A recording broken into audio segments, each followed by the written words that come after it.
2016 is a year that changed the world in many ways. Sometimes those changes were hard to hear about, like terrorist attacks in Brussels, Nice, and the Middle East, and a big shooting in the US city of Orlando.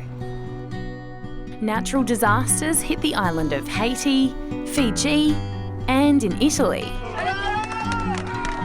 There was also the ongoing refugee crisis, as people continued to run from war and violence in the Middle East. But in hard times, people did come together to lend help and support, even to fight for freedom. There were stories that got the world talking, like the Olympic and Paralympic Games in Brazil, where there were worries about the spread of a nasty virus carried by mozzies, Russian drug cheats, and unusually green pools.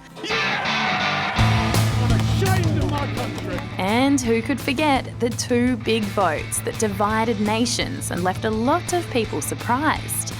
First, in the UK, after months of campaigning between Team Stay and Team Leave, the UK voted to exit the European Union and go it alone.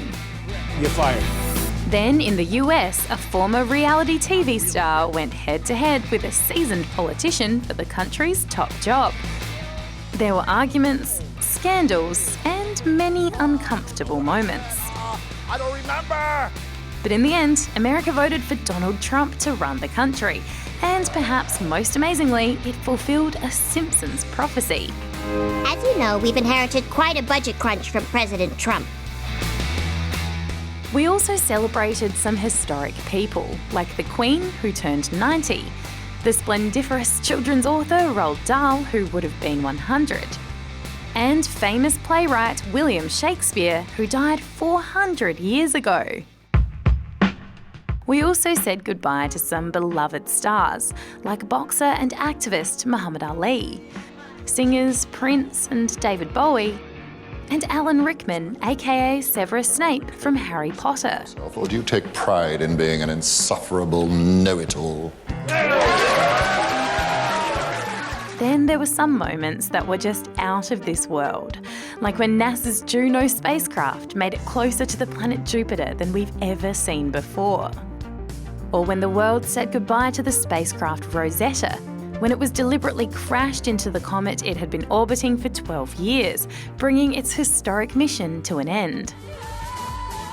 But back down on Earth, there was also plenty to keep people entertained, like the always colourful characters competing in Eurovision. Still think Dami should have won. Or the online vote to name a $1 million research vessel, which of course ended with the most popular name, Boaty McBoatface. And finally, who could forget the craze that got thousands of people outdoors for at least 2 good weeks of totally obsessive gaming behaviour, Pokemon Go. I never did catch that Pikachu. Oh well.